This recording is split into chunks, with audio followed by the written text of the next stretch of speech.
Oke, mari kita mulai dengan doa ya sebelum kita masuk dalam firman Tuhan. Tuhan, kami sangat bersyukur atas kebaikan-Mu, Anda begitu baik, luar biasa, setia kepada kami semua.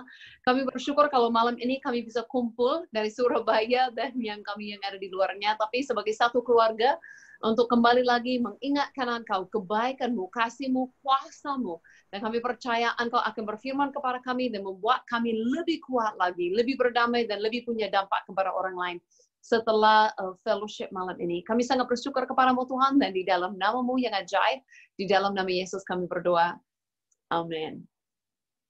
Amin. Oke, halo semua. Ya, mungkin sebelum saya masuk dalam firman Tuhan, saya mau ucapkan terima kasih mengundang saya untuk sharing sedikit malam ini di dalam komunitas. Ya, ini yang baru di Surabaya. Saya bukan orang Surabaya sebenarnya. Mungkin bisa kelihatan saya sebenarnya bukan aslinya orang Indonesia ya. Nama saya Susan Hoover. Saya memperkenalkan diri sedikit dulu karena saya merasa kebanyakan di sini malam ini belum kenal sama saya ya. Saya orang Kanada, asli orang Kanada, lahir dibesarkan di Kanada, tapi setelah tamat dari sekolah Alkitab saya diutus misi pada tahun 2003. Saya diutus misi ke Indonesia. Jadi saya sudah ada di Indonesia sejak bulan 9 tahun 2003, berarti hampir genap 17 tahun. Jadi saya harap tidak ada yang heran-heran kalau saya bisa bahasa Indonesia, karena memang sudah sangat lama ya, sudah cukup lama, 17 tahun saya ada di Indonesia. 5 tahun yang lalu saya menikah, suami saya dari Malaysia. Jadi saya pindah rumah ke Malaysia, tapi tetap semua pelayanan jalan di Indonesia. Rumah saya di Indonesia di Medan. Jadi ya bahasa Indonesia saya logatnya agak Medan ya, bukan Surabaya. Jadi karena Jawa gitu. Tapi karena masalah COVID ini memang saya tidak bisa ke Indonesia dari sejak bulan Maret. Karena cukup ketat di sini di Malaysia, lockdown, tidak bisa keluar kemana-mana. Tapi kota terakhir sebelum masuk lockdown di sini di Malaysia, saya di Surabaya. Oke, jadi tempat terakhir saya ada sebelum nggak bisa kemana-mana itu di Surabaya, tapi sebenarnya rumah saya di Medan. Jadi kalau di Indonesia pelayanan, kami punya sekolah Alkitab, World Impact Bible Institute, itu cabang dari Kanada, dan kami utus tim-tim misi, dan ada program TV juga yang masuk live channel dan new channel, itu namanya Life Unlimited. Nah, bersyukur malam ini ada kesempatan untuk berada di Surabaya kembali, melalui Zoom ini, yang juga live ya di Facebook, melalui komunitas yang ada di Surabaya malam ini. Jadi, itu sedikit siapakah saya. Malam ini saya mau sharing sedikit sesuatu yang benar-benar Tuhan buat cukup kuat dalam hati saya, apalagi dalam 1 minggu ini. Karena saya adalah orang yang tidak pernah terbiasa di dalam rumah. Nah, sekarang ini adalah 3 bulan di dalam rumah. Saya seorang penginjil. Kalau penginjil itu kan biasanya kan pergi sini sana. Saya biasanya setiap bulan itu naik pesawat dari Kuala Lumpur ke Medan dan ke kota-kota lain, keliling Indonesia, ke negara-negara. Saya tidak terbiasa untuk duduk di dalam rumah. Jadi dalam 3 bulan ini, ada baiknya, ada waktu tenangnya ya sama Tuhan, tapi saya mungkin jatuh dalam satu kelemahan. Oke, dan saya mungkin saya tidak sendirian dalam hal ini. Saya merasa mungkin kebanyakan kita jatuh dalam satu kelemahan ini, dan itu adalah terlalu memikir tentang diri sendiri, terlalu fokus kepada diri sendiri. Nah, apa yang terjadi saat kita fokus kepada diri sendiri? Saya lihat selalu 2 hal yang akan terjadi. Kalau kita memikir terlalu tinggi tentang diri sendiri, kita akan jadi sombong, melihat rendah kepada orang lain, kita akan merasa lebih baik. Atau yang lebih seringnya, kita merasa tidak pernah cukup baik, kita akan seperti merasanya mundur mungkin dari Tuhan, mungkin kita merasa tidak layak untuk menerima apa-apa, mungkin kita merasa iri hati dengan orang lain, mungkin kita mengeluh, ya mungkin kita merasa kurang-kurang. Nah, hal ini semua terjadi saat kita memandang kepada diri sendiri. Ya, jadi dua-duanya tidak baik. Apapun yang terjadi saat kita memandang kepada diri sendiri dan menghitung apa yang kita memiliki dan menghitung apa yang kita lakukan, sebenarnya tidak pernah akan menghasilkan sesuatu yang baik. Memandang kepada diri tidak pernah akan membuat buah yang baik. Oke, bahkan kemarin saya baca dalam Roma 8, tapi dalam bahasa Inggris, The Message, ya, mungkin ada yang tahu bahasa Inggris, saya masih suka baca Alkitab dalam bahasa Inggris, ya, The Message, itu pun berkata seperti ini, bahwa saat kita memandang kepada diri sendiri, itu hanya seperti membawa kematian. Di mana semua kurang, semua tidak pernah apa yang kita mau, semua sepertinya membuat kita mau mengeluh, ya, semua sepertinya tidak bisa melakukan apa-apa, tidak sanggup. Itu semua pada saat memandang kepada diri sendiri. Berkata pun seperti ini, bahwa the opposite of focusing on God is focusing on self. Jadi apa yang terjadi saat kita tidak memandang kepada Tuhan, terbaliknya, yang paling jauh daripada memikirkan Tuhan adalah memikirkan diri sendiri. Jadi seperti saya katakan, itu membawa kematian, tidak membawa damai, selalu akan membuat kita untuk tidak bisa lakukan apa-apa dan tidak bisa nikmati apa-apa. Jadi saya jujur saja, ya, sekalipun kurang kenal, nggak apa-apa. Saya sendiri pun dalam 3 bulan ini kadang-kadang jatuh dalam kelemahan ini, di mana saya terlalu fokus kepada diri sendiri. Saya merasa, wah, semua pelayanan susah, harus berhenti. Semua kerjaan, saya bantu suami saya dengan kerjaan, semua itu turun. Tidak ada yang masuk kemasukan lagi, gitu kan. Ekonominya turun. Saya merasa semua rencana harus dibatalkan. Jadi kadang-kadang terlalu fokus kepada diri sendiri. Apa yang terjadi kepada saya. Nah, jadi malam ini saya mau menolong kita untuk keluar daripada thinking about self, ya. Daripada untuk fokus dan memikirkan diri sendiri, bagaimana kita bisa keluar daripada hal itu, kembali lagi fokus kepada Tuhan. Kenapa? Karena saat kita kembali lagi fokus kepada Yesus, apapun bisa terjadi. Saat kita kembali lagi fokus kepada Yesus, saya percaya otomatis itu ada pengharapan yang dibangkitkan, ada kekuatan yang dibangkitkan, itu ada pikiran yang lebih terbuka, melihat orang lain jadi berkat, segala sesuatu jadi mungkin bagi kita. Nah, jadi saya belum sempurna dalam hal ini, tapi saya berpikir dalam hal-hal masalah COVID seperti ini, mungkin terlalu banyak orang yang mulai fokus kepada diri sendiri. Bahkan di negara saya, di Kanada, ini paling tingginya yang pernah ada orang depresi dan coba bunuh diri. Nah, saya sangat sedih saat saya dengar hal itu. Banyak sekali orang karena mereka sendiri-sendirian di rumah, sampai depresi, sampai sangat down, mau bunuh diri. Nah, kenapa orang bisa jadi sampai seperti itu? Karena hanya memandang diri sendiri dan merasa tidak ada harapan, tidak ada jalan keluar, tidak ada solusi. Mereka tidak berarti, tidak ada apa-apa di dunia ini. Nah, makanya sangat bahaya saat kita memandang kepada diri sendiri. Apa yang kita sanggup lakukan. Nah, yang sangat penting sekali, kalau kita mulai merasa, mungkin perasaan kita atau emosi kita mulai turun, kita seperti mulai tidak sukacita, tidak ada harapan, mulai sepertinya down, ya. Kita harus sadar di situ bahwa kemungkinan besar kita terlalu fokus kepada diri kita sendiri. Nah, kalau kita fokus kepada diri kita sendiri, sebenarnya saya lihat itu pun bukan kemauannya Tuhan. Berkata di sini itu opposite, itu seperti terbaliknya, yang paling jauh daripada memikirkan Tuhan adalah memikirkan diri sendiri. Ya, jadi kita mau belajar malam ini untuk keluar daripada itu. Oke, saya harap malam ini kita semua punya solusi yang sederhana, yang bisa menolong kita semua untuk hadapi apapun. Ya, mungkin COVID ini mau selesai tidak lama lagi, ya. Tapi mungkin setelah itu ada masalah ekonomi yang masih akan terus untuk beberapa bulan ke depan, atau banyak, kalau kita baca berita, banyak yang mengatakan sampai akhir tahun, sampai sepanjang 2020 ini akan seperti apa. Nah, saya mau kita tidak takut untuk besok. Saya mau kita menjadi orang-orang yang mengikuti Yesus. Harusnya kita menjadi orang yang paling memiliki pengharapan, ya, yang paling percaya Tuhan itu baik dan pasti ada solusi, dan kita pasti akan keluar dari hal ini semua. Amin. Jadi sebelum kita terlalu lama saya cerita-cerita, saya mau kita baca firman. Nah, malam ini ayat yang saya siapkan adalah sebenarnya salah satu ayat-ayat yang saya paling sukai atau dari seluruh firman Tuhan. Nah, terlalu banyak yang saya sukai, ya. Tapi saya ingat ayat-ayat ini dari waktu saya kecil. saya pun ingat satu hari saya di mobil sama bapak saya di kampung, masih kecil di Kanada. Dan bapak saya mau menghafal ayat-ayat ini. Jadi dia minta saya baca dari Alkitab dan dia mengulanginya sampai hafal.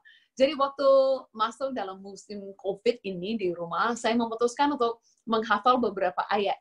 Nah, saya mulai dengan Mazmur 91, mengingatkan diri akan perlindungan Tuhan yang sempurna, Tuhan yang menjaga kita, kita aman di dalam Dia. Dan yang kedua adalah Mazmur ini, Mazmur 103. Jadi kalau ada yang lagi buka Alkitab atau apa, boleh buka bersama dengan saya, Mazmur 103. Oke, dari Daud. Yang pertama, kita lagi cari juga di dalam komunitas ini ya. Oke, kita mulai dengan yang pertama. Dari Daud, pujilah Tuhan, hai jiwaku, pujilah namanya yang kudus, hai segenap batinku. Nah, saya lihat, terjemahnya. Oke, pujilah namanya yang kudus, hai segenap batinku. Pujilah Tuhan, hai jiwaku. Dan janganlah lupakan segala kebaikannya. Oh, ini juga ada bahasa Inggrisnya di bawah. Oke, baik. Kalau saya memang belajar untuk menghafalnya itu dalam bahasa Inggris ya. Bless the Lord, oh my soul, and all that is within me. Bless His holy name. Bless the Lord, oh my soul, and forget not all His benefits. Tapi masih ingat bahasa Inggris ya. Saya masih ingat bahasa Inggris. Tapi malam ini kita belajar dari bahasa Indonesia. Nah, saya suka di sini dari Daud ya. Dia seperti belajar dalam situasi yang sulit. Nah, Daud itu benar-benar punya hidup yang sulit ya. Dia benar-benar memiliki hidup mungkin kita pikir enak di raja. Ya, tapi sebelum jadi raja, dia adalah anak yang dilupakan oleh bapaknya. Dia adalah anaknya akhirnya setelah diurapi tidak langsung jadi raja. Cukup susah kehidupannya. Saudara-saudaranya sepertinya tidak suka sama dia. Dia harus hadapi Goliat. Setelah itu diterima oleh Raja Saul, tapi setelah itu mau dibunuh oleh dia, dikejar-kejar bertahun-tahun. Setelah itu akhirnya jadi raja, banyak kesalahan juga. Dia juga lakukan kesalahan, dia pun jatuh dalam dosa, dia pun banyak sampai anaknya sendiri mau membunuh dia. Wah, cukup kacau hidupnya. Tapi saya lihat satu hal, dalam situasi ini semua, dia belajar untuk melakukan sesuatu yang sangat penting. Berkata di sini bahwa dia seperti memerintahkan jiwanya sendiri. Mungkin dia lagi tidak merasa seperti mau memuji Tuhan. Mungkin dia seperti kita dalam mungkin berapa bulan ini, kadang-kadang ada harinya, mungkin kita merasa lelah. Mungkin ada harinya kita merasa seperti bosan, capek dengan situasi seperti ini. Tapi dia memerintahkan jiwanya, berkata apa? Pujilah namanya yang kudus, hai segenap batinku. Dia memerintahkan dirinya untuk memuji Tuhan dan mengingatkan kebaikan Tuhan. Nah, mengingatkan kebaikan Tuhan itu sungguh berkuasa untuk kita. Ada yang barusan tadi ya bersaksi. Kenapa sangat penting bersaksi? Karena kita diingatkan kembali apa yang Tuhan pernah lakukan. Nah, bukan saja untuk ingat-ingat kemarin, tapi pas kita ingat apa yang Tuhan pernah lakukan, itu juga akan seperti membangkitkan iman kita hari ini, bahwa Tuhan juga bisa melakukannya hari ini. Jadi kita dalam situasi yang kelihatan mustahil, apa yang kita bisa lakukan untuk membuat diri kita percaya bahwa memang Tuhan akan melakukan mukjizat. Adalah ingat kembali apa yang Tuhan pernah lakukan, bahwa Dia memang sanggup lakukan hal-hal yang ajaib. Jadi di sini Daud seperti memerintahkan dirinya, jiwanya, untuk jangan down, jangan ikut perasaan. Nah, bahkan saya mau katakan kepada kita semua sebagai orang percaya, kita tidak harus ikut perasaan. Memang kadang-kadang perasaan kita itu ya tidak benar ya. Kita ada perasaan, kita merasa lagi down, kita ada perasaan tidak kuat, lemah, kita ada perasaan apa-apa. Nah, itu hanya perasaan. Tapi perasaan semua itu kita bisa ubahkan. Jadi saya pikir seperti ini ya, belakangan ini mungkin banyak berita yang masuk. Banyak berita dari mana-mana, dari seluruh dunia atau dari social media. Dunia ini akan seperti apa? The new normal ya, seperti ini, seperti itu. Dan kalau kita izinkan itu semua masuk dalam pikiran kita, saya merasa kita pasti jadi orang stres. kita pasti jadi orang seperti orang yang bingung, orang yang takut akan besok dan masa depan. Tapi sebenarnya kita tidak harus mengizinkan hanya yang dari luar itu datang dan mempengaruhi kita. Seperti kemarin, saya satu hari kehilangan remote AC. Ya, satu hari kehilangan remote AC dan sangat panas ke sini. Saya tidak tahu bagaimana cuaca di Surabaya, tapi kalau di sini di Kuala Lumpur panas luar biasa. Nah, saya tidak tahu di mana remote-nya. Saya tidak bisa nyalakan AC. Saya hanya bisa terima itu cuaca dari luar masuk rumah saya, masuk kamar saya dan membuat sangat panas kamar saya. Tapi saya ingat di mana saya letakkan remote AC. Saya tutup jendela di kamar, saya nyalakan AC, saya bisa ubahkan suasana rumah saya, kamar saya menjadi dingin. Nah, di luar di dunia sana masih panas dan nggak enak, tapi di dalam kamar saya bisa berbeda. Nah, itu Tuhan pakai itu untuk mengingatkan saya bahwa sebenarnya kita punya otoritas dan kuasa untuk mengubahkan apa yang terjadi sekeliling kita. Kita tidak harus izinkan berita buruk dan semua itu dari dunia masuk-masuk mempengaruhi pikiran dan perasaan kita. Sampai kita seperti down dan tidak ada harapan, menjadi takut seperti dunia. Tapi sebenarnya kita memiliki kekuatan, keputusan. Kita bisa seperti tutup jendela ya. Kita seperti bisa tutup suara dari luar dan gunakan apa yang Tuhan sudah berikan kepada kita. Tuhan berikan kepada kita otoritas. Tuhan berikan kepada kita kuasa. Tuhan berikan kepada kita pengharapan dan kekuatan dan sukacita. Semua yang ada di dalam Yesus ada pada kita. Jadi sama seperti kita bisa tutup jendela, gunakan remote AC, nyalakan AC, ubahkan suasana. Saya percaya sama juga di dalam hidup kita. Kita bisa tutup suara itu yang masuk dari luar. Dan kita bisa mulai gunakan Roh Kudus yang ada pada kita, otoritas yang ada pada kita, dan mulai memerintahkan.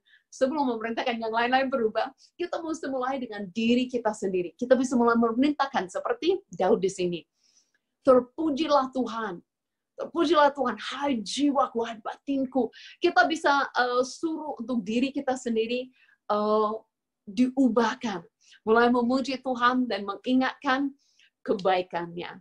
Amin. Nah, kalau kita kembali lagi kepada firman Tuhan, saya suka karena Daud di sini, dia tidak hanya gunakan seperti hal-hal kebaikan Tuhan, hal-hal yang Tuhan pernah lakukan, hanya sebagai hal-hal pribadi.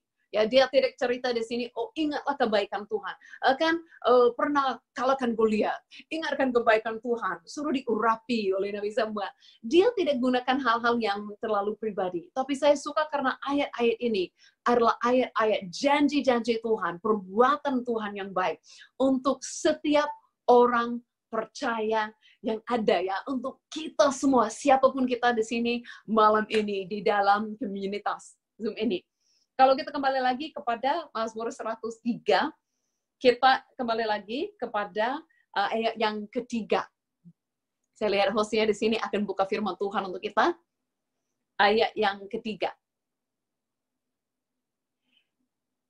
Dia yang mengampuni segala kesalahanmu dan yang menyembuhkan segala penyakitmu. Nah, ini sangat luar biasa kalau kebanyakan terjemahan dan bahkan dalam bahasa Inggrisnya berkata, forgives all your sins, mengampuni segala dosamu. Ya, dan menyembuhkan segala penyakitmu. Nah, ini sangat wow. Saya rasa satu ayat ini, kalau kita ingat apa yang Tuhan lakukan untuk kita, ini sudah cukup banyak untuk selama-lamanya. Dosa diampuni dan sakit disembuhkan. Nah, saya lihat tadi mungkin ada beberapa orang yang minta doa. Paling sering kita minta doa untuk apa? Kita paling sering minta doa untuk mungkin sakit penyakit, mau minta doa untuk kesembuhan. Nah, sangat luar biasa. Ini janji Tuhan, ini kebaikan Tuhan berkata di sini bahwa bahwa setiap kesalahan kita, setiap dosa kita diampuni. Saya merasa dengan satu hal, satu kalimat ini saja, kita sudah punya 10.000 alasan untuk bersyukur kepada Tuhan. Ya, mungkin 1 juta alasan untuk bersyukur kepada Tuhan. Tergantung kesalahan kita berapa banyak ya. Karena apa? Ini sudah terjadi saat Yesus datang dan menjadi pengganti kita. Yesus disalibkan bagi kita. Kan berkata dia ambil dosa kita. Dia sudah bayar harganya. Dia sudah menjadi pengganti bagi kita. Dengan ambil hukuman kita. Dia sudah di situ. Ambil hukuman dosa-dosa kita. Jadi sangat luar biasa kalau malam ini. Kita bisa katakan semua dosa kita. Yang kecil, yang besar, semuanya apapun yang kita lakukan.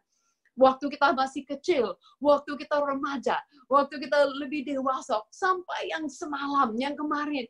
Semuanya itu sudah diampuni Tuhan. Nah, saya merasa itu sudah begitu banyak alasan untuk bersyukur, untuk melihat Tuhan setia. Tuhan tidak pernah mengatakan kepada kita, oh, tapi kalau yang hari ini, maaf saya nggak mau ampuni. Ya, itu hanya sampai 30 dosa boleh dalam hidupmu, tapi 31 nggak boleh. Kita sudah melakukan begitu banyak kesalahan. Tapi sangat luar biasa. Berkata dalam firman Tuhan, kita bersyukur, kita ingat, harus ingat. Yesus sudah mengampuni kita. Yesus sudah mengubahkan hidup kita. Yesus sudah membuat kita menjadi baru. Wow, dan berkata di sini, dia juga menyembuhkan segala penyakitmu. Nah, mungkin kita bisa ingat-ingat seperti kesaksian tadi. Bahkan saya lihat, maaf, tidak tahu ya, tidak ingat namanya Bapak siapa. Tapi berkata, anaknya, satu anak saja. Sudah bisa sakit, hampir mati 3 kali. Satu anak itu bisa disembuhkan 3 kali dari hal-hal yang besar. Nah, itu luar biasa. Tuhan gak katakan, wah sudah capek loh, sudah bosan lihat satu anak ini sakit-sakit terus. Saya sudah selamatkan sekali, udah gak mau. Sangat luar biasa, Tuhan masih mau. Tuhan masih mau. Tuhan tidak pernah bosan. Tuhan tidak pernah lelah, capek untuk mau menyembuhkan kita. Saya saja sudah alami ya. Saya juga orangnya yang lahir dengan penyakit. Penyakit dalam perut saya buat saya alergi banyak, hampir semua makanan. Sampai saya usia 17 sudah tidak bisa tertolong dokter. Sampai benar-benar perut saya hancur dan menjadi organ-organ di dalam tubuh saya mulai jadi hancur. Dan berkata mungkin saya tidak akan hidup lama. Tapi sangat luar biasa apa yang terjadi adalah waktu saya masuk sekolah Alkitab dan saya belajar bahwa Tuhan sebenarnya di salibnya sudah ambil penyakit kita. Bukan dia harus memutuskan saat kita jatuh sakit, Tuhan harus lihat kita lagi dan memutuskan mau sembuhkan atau tidak, mau sembuhkan atau tidak. Sebenarnya berkata dalam firman-Nya bahwa Dia yang sudah ambil penyakit kita. Dan oleh bilur-bilurnya, kamu telah sembuh. Itu firman Tuhan. Jadi saya belajar hal itu. Dan saya tahu bahwa sebenarnya Tuhan rela. Tuhan mau mengampuni. Tuhan mau menyembuhkan. Itu sudah terbukti di salibnya. Saya masuk kebaktian pada hari itu berkata, kalau seperti itu saya mau terima kesembuhan. Dan malam itu saya pulang ke rumah sembuh total. Sesuatu yang mustahil disembuhkan dokter. Malam itu saya pulang sembuh dan sampai saat ini. Sekarang sudah 19 tahun. Saya hidup dalam kesehatan Tuhan. Pernah ada kejadian yang lain-lain. Pernah ada sakitnya sedikit, yang kecil. Sakit kepala. Semalam saja saya mau rekaman televisi, sakit tenggorokan. Saya perintahkan, sembuh dalam nama Yesus, sembuh juga. Nah itu yang kecil, yang besar. Saya lihat tadi ada permintaan doa untuk hal-hal yang sungguh besar. Nah yang sangat luar biasa, bagi Tuhan tidak ada kecil dan besar. Semua itu mungkin. Semua itu bisa jadi. Nah alasan kita untuk bersyukur, saat mungkin kita merasa down, saat kita fokus kepada diri sendiri, dan kita agak bosan dengan situasi, kapan bisa kembali lagi normal, kapan bisa kembali lagi seperti dulunya. Yang kita bisa lakukan adalah apa? Ingat kesetiaan Tuhan, ingat kebaikannya, ingat apa yang Dia sudah lakukan. Nah yang paling besar yang Dia sudah lakukan dalam hidup kita, adalah mengampuni dosa-dosa kita. Saya berharap kita semua benar-benar sadar malam ini, bahwa dosa kita sudah diampuni. Bahwa Yesus di salibnya itu semua untuk ambil dosa kita. Supaya tidak ada halangan lagi di antara kita dan Bapa. Bahwa benar-benar dosa kita sudah diampuni. Itu sesuatu yang benar-benar bisa membuat kita bebas dan menjadi seperti berani untuk lebih dekat lagi kepada Allah Bapa, nikmati hubungan dengan Dia. Itu luar biasa. Dan untuk mengerti bahwa kuasanya juga untuk menyembuhkan kita. Nah, itu sudah cukup besar ya. Dosa sudah diampuni, sakit disuruh disembuhkan. Itu seperti sudah cukup wow. Tapi sebenarnya Daud menulisnya lagi. Kalau kita kembali lagi kepada firman Tuhan ya. Ayat yang keempat. Ayat yang keempat kalau kita baca bersama-sama. Dia yang menebus hidupmu dari lubang kubur. Yang memahkotai engkau dengan kasih setia dan rahmat. Sekaligus kita baca ayat 5 ya. Dia yang memuaskan hasratmu dengan kebaikan. Sehingga masa mudamu menjadi baru seperti burung Raja Wali. Kita lanjut terus baca supaya sekaligus buka firman Tuhan bisa lihat semua ya. Ayat yang ke-6. Tuhan menjalankan keadilan dan hukum bagi segala orang yang diperas. Dia telah memperkenalkan jalan-jalannya kepada Musa, perbuatan-perbuatannya kepada orang Israel. Tuhan adalah penyayang dan pengasih, panjang sabar dan berlimpah kasih setia. Ayat ke-9, dia tidak selalu dia menuntut, dan tidak untuk selama-lamanya dia mendenang. Tidak dilakukannya kepada kita setempel dengan dosa kita, dan tidak dibalasnya kepada kita setempel dengan kesalahan kita. Tapi setinggi langit di atas bumi, demikian besarnya kasih setia atas orang-orang yang takut akan Dia. Sejauh timur dari barat, demikian dijauhkannya daripada kita pelanggaran kita. Ayat yang terakhir 13 untuk kita baca bersama-sama. Seperti Bapa sayang kepada anak-anaknya, demikian Tuhan sayang kepada orang yang takut akan Dia. Wow, semua mengatakan amin. Amin. Sangat luar biasa sekali ayat-ayat ini yang mengingatkan kita. Nah, ini sebenarnya hal yang umum, bukan hanya hal pribadi. Ini hal umum yang kita semua bisa menerima dari Tuhan. Untuk kita malam ini, daripada fokus diri sendiri, daripada hitung kekurangan, daripada hitung rencana yang digagalkan, daripada hitung berapa minggu nggak bisa ke gereja, daripada hitung yang buruk yang terjadi di dunia, daripada menghitung itu, lebih baik kita malam ini lakukan apa? Menghitungkan kebaikan Yesus bagi kita. Hitung kebaikan. Hitung bahwa dosa-dosamu sudah diampuni. Hitung bahwa sakit penyakitmu disembuhkan. Hitung bahwa Dia sudah menebus hidupmu. Hitung dan ingat kesaksian-kesaksianmu. Ingat bahwa berkata di sini, Dia tidak melakukan kepada kita yang selayaknya. Dia tidak melakukan kepada kita sesuai dengan kesalahan. Tapi oleh kasih setianya, Dia baik kepada kita. Berkata bahwa Dia pun dengan kasih setia itu berkata apa? Jauh dari seperti timur ke barat.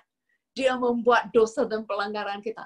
Itu seperti negara saya, Kanada, ke Indonesia ya. Itu barat ke timur. Kanada itu negara yang paling jauh dari Indonesia. Kalau saya naik pesawat, itu naik pesawat sekitar 24 jam. Ya, jadi benar-benar satu hari, satu malam naik pesawat. Nah, dibayangkannya, karena COVID ini saya tidak bisa pulang kampung ini. Seharusnya bulan depan pulang kampung, lihat keluarga di Kanada. Harus naik pesawat 24 jam. Nah, bayangkan Tuhan ambil pelanggaran kita, taruh begitu jauh dari kita. Seperti harus naik pesawat 24 jam untuk berjumpa kembali ya. Begitu jauhnya, begitu Tuhan benar-benar mengubahkan hidup kita. Benar-benar Tuhan begitu baik kepada kita. Ya, kesetiaannya sangat luar biasa. Seperti Bapa yang sayang anak-anaknya. Seperti Bapak yang saya merasa kita yang anak-anak. Ya, saya juga masih anak, sekalipun sudah dewasa. Saya masih anak kepada Bapak ya.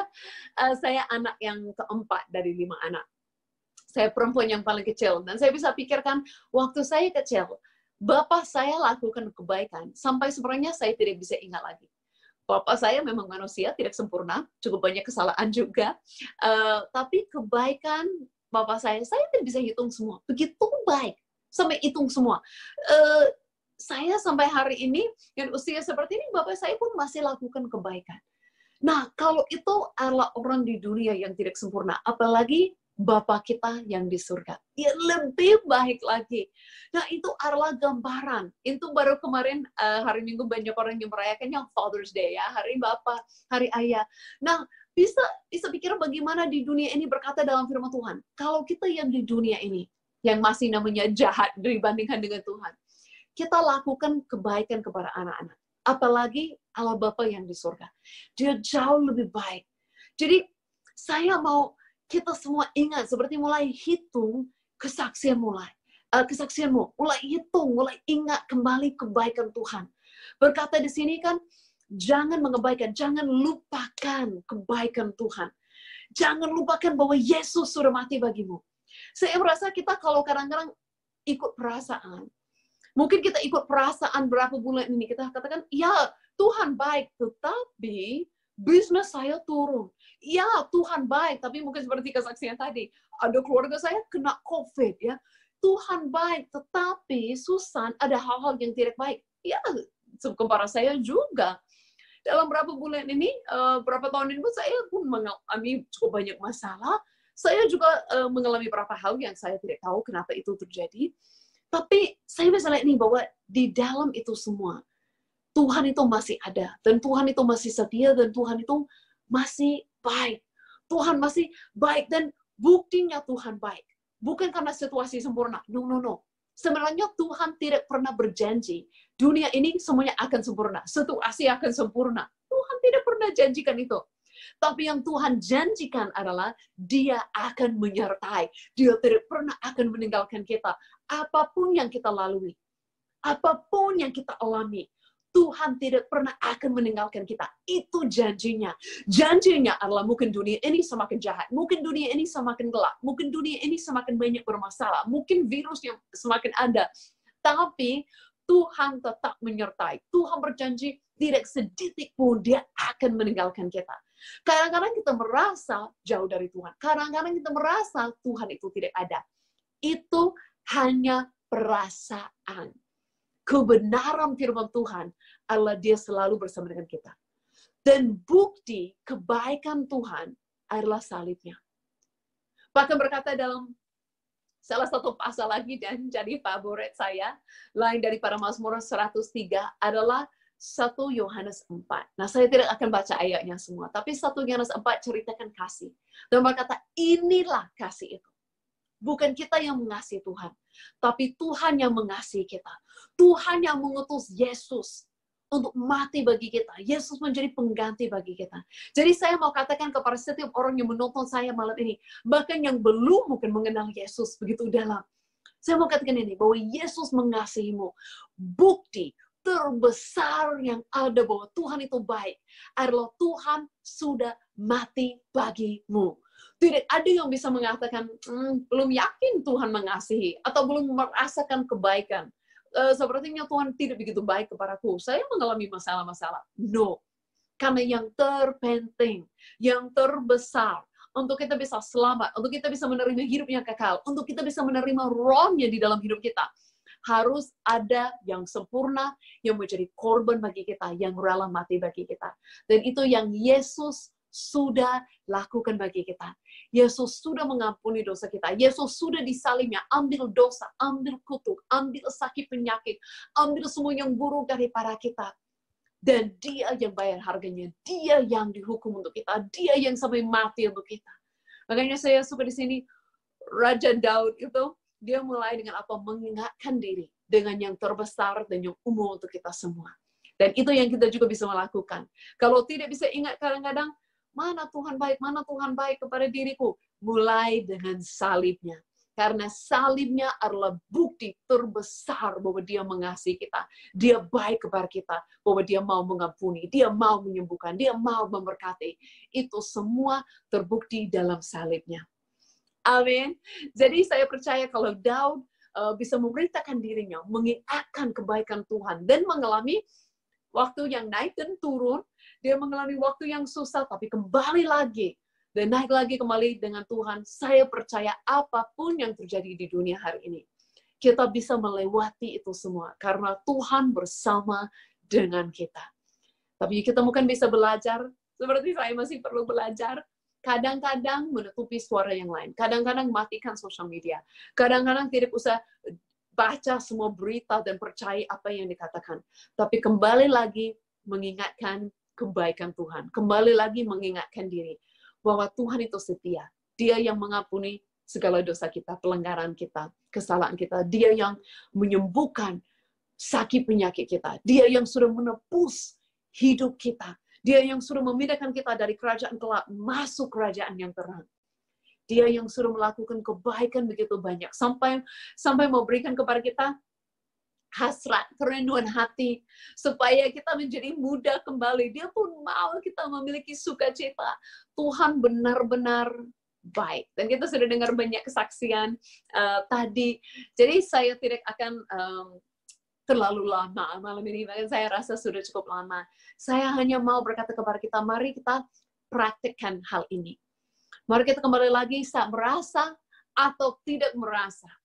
Ya, kadang-kadang benar-benar perasaan bisa down, merasa seperti Tuhan itu jauh, merasa seperti Tuhan tidak peduli. Tapi yang kita bisa lakukan, jangan ikuti perasaan. Tapi ikut firman Tuhan. Kembali lagi mengingatkan. Sampai saya kemarin baca dan hafal dalam bahasa Inggris ayat-ayat ini. Supaya malam sebelum tidur, saya kembali lagi, saat pikiran penuh dengan ini besok semuanya berubah lagi, lockdown di-extend lagi, ini terjadi. Saya kembali lagi dan saya mengingatkan diri akan kebaikan Tuhan, akan kebaikan Tuhan, akan kebaikan Tuhan. Dia setia, dia sangat luar biasa kepada kita. Malam ini saya juga tergerak, saya mau doakan kesembuhan untuk semua permintaan doa. Dan juga yang tidak minta, tapi Tuhan yang tahu ya. Kalau Susan Hooper tidak tahu khusus nama atau sakit penyakit apa, yang paling penting Tuhan itu tahu. Oke, dan ini yang seperti saya bersaksi tadi, saya benar-benar hidup saya diubahkan. Saya belajar bahwa bukan saja Tuhan berkuasa, tapi Tuhan mau. Ya, pernah ada orang yang datang kepada Yesus dan dia katakan, jika engkau mau, engkau dapat menyembuhkan aku. Dan Yesus langsung berkata, aku mau. Begitu sederhana, Yesus langsung jawab, aku mau. Bahkan jelas dalam firman-Nya berkata, dia menyembuhkan mereka semua yang datang kepadanya. Jadi dia tidak milih-milih. Jadi kita harus percaya bahwa di dalam salibnya Yesus itu ada kuasa yang luar biasa. Saat kita percaya kepada salibnya, kita percaya bahwa dosa kita sudah diampuni. Sakit penyakit kita sudah disembuhkan. Kutuk itu sudah dipatahkan. Ya, bahwa Tuhan benar-benar sudah ambil itu semua, bayar harganya. Supaya kita tidak harus hidup dengan hal-hal itu lagi.